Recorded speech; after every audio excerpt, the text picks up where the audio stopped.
The Atheist Debates Patreon project presents Jesus was trans? No, but sometimes you have to address issues, so I don't make it too clickbaity. I think there's something important here, but no.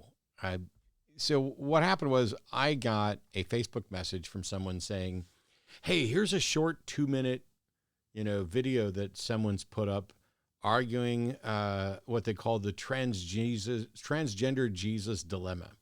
Now, I watched it. I watched it last Friday because I was preparing to head up to do a debate on Saturday. I'm not going to link to it, and I'm not going to post a screenshot of it. And I'll explain why, and anybody who thinks I'm wrong, cool. I don't want to be in a position where the big channel is now calling out the little channel. And I don't want to be in a position where now we're going to get dueling videos for, days. I won't be in that position. They can respond with whatever they want. I'm not going to, hopefully not going to make another video on this because it's a really bad argument. It just doesn't immediately feel that way. And when I first heard, when it was first presented to me, hey, you need to go watch this video and please tell me what you think. My first thought was, oh, here we go again. Because we've had callers call into the line, call into the Transatlantic Call-In Show, call into other programs I've been on in the past, trying to make a, ooh, Jesus had to be trans because if Mary got pregnant without a human man being involved, then there must be 2 X chromosomes, and that means that he transitioned. And ha, ha, ha, gotcha, bigots. That argument is so bad that we've countered it many times. I'll address it again in a little while because the argument that's being presented here is not that. But in the process of pointing out the problems with this argument, the person who sent it to me slipped into that as a sort of an attempt to redeem this argument. So let me go ahead and present to you. It's really short. What is being presented? And my apologies, I'm not going to do the graphics because it's pretty simple.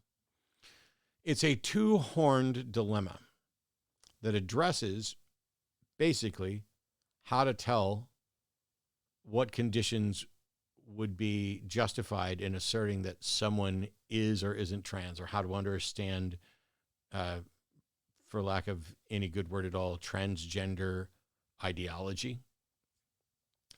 It's terrible to have to use language like that to talk about it, but I don't know what else to say. Horn number 1. Jesus was male before he was incarnated. If you accept that that is true, that means that bodies and human bodies are not necessary to be male, that there's something about maleness that isn't tied to the human body because Jesus, God incarnate was, before Abraham was, I am. When he took human form, that was the incarnation, he must have gone from not being male to being male. Or he was male all the time. And if he was male all the time, which is horn number 1, then human biology isn't relevant to trans issues. So now the notion of this horn is that transgender people are legitimized because gender is not tied to biology if you take that. If you take the second prong, that Jesus was not male before he incarnated in human form, then Jesus transitioned to being male. And that helps out trans issues by saying that transgender transitions are legitimized because Jesus did it. Jesus went from not being a male to being a male, essentially transitioned to a gender. Now, there's a number of problems with this 2-horn dilemma. There is parity in that horn number 1 is Jesus was male before he was incarnated, and horn number 2 is Jesus was not male before he was incarnated. So in that sense, they've set up a proper dilemma, but they have reached conclusions that they haven't warranted, because Jesus could be male prior to being incarnated, but not the same as genetically male, that there's something there. Now I get it. That's the whole point. And that says that transgender people are then legitimized because gender is not tied to biology. Cool.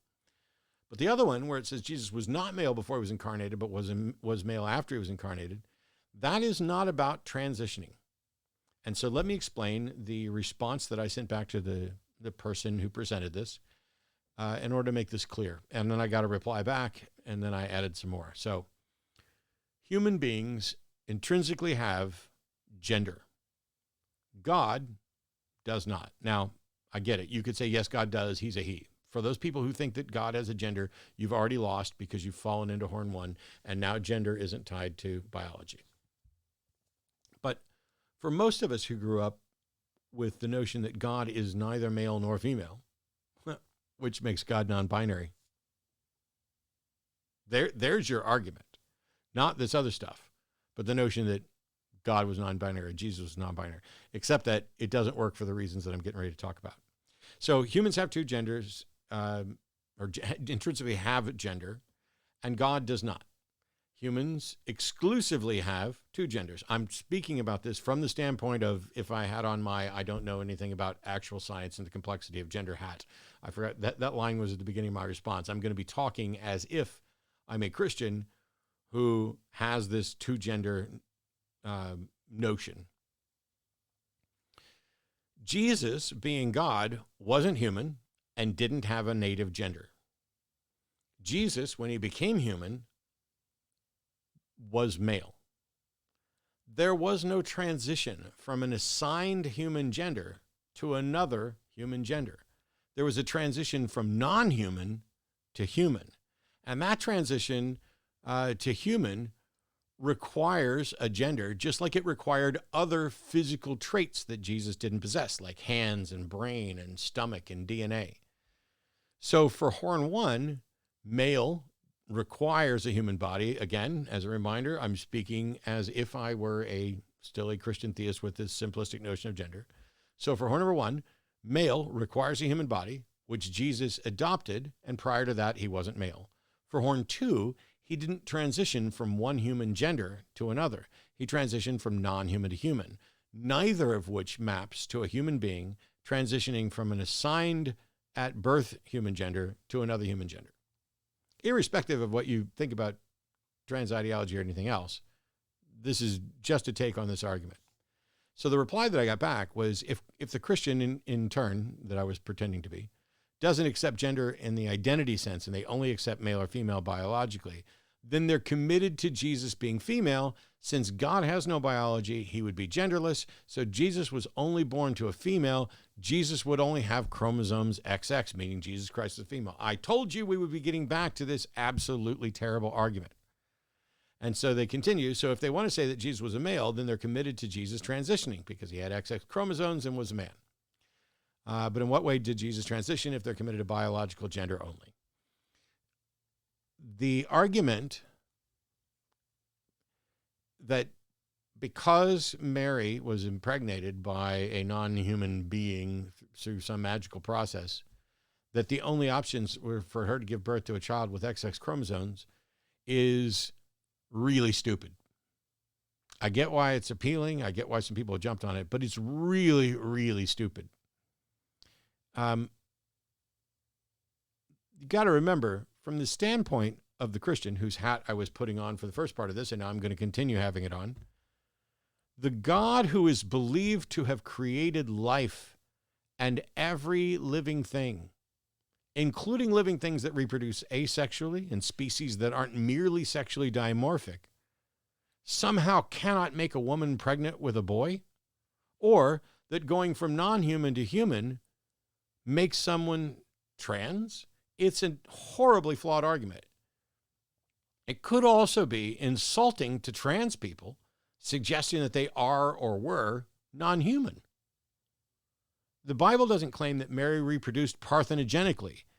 It says that God made her pregnant. They're trying to limit God to their narrow box of biology. They're constructing an argument with a goal in mind and then tap dancing around it, even when the flaws are presented, and that makes them seem much more like creationists than it does atheists. I appreciate the fact, genuinely, that the person who came up with this argument and the people who are advocating for it are trying to be good allies to trans folks. But that isn't what this argument accomplishes. It's a bad argument that wouldn't be convincing to most Christians, even if it weren't obviously flawed, but it is obviously flawed. From the standpoint of the Christian, if God can create life and the rules for life and create sex and creatures that reproduce sexually and asexually, if he can incarnate himself into human form, why would you think he was limited in which chromosomes a body that he created had? If he can form a man from dirt, the way Genesis makes it sound, then he's creating the chromosomes. And if he can pull from that man a rib with which to magically form a female and make that one XX, I don't know how you get to God had to be limited to parthenogenesis. You'd be better off talking about like what gender are angels, or what gender you might have in the afterlife, as you're supposedly going to get a new heavenly body. This isn't angels dancing on the head of a pen stuff, but it's a misguided attempt to use Christian teachings against Christian bigots when the problem that they need to give up is Christianity and bigotry.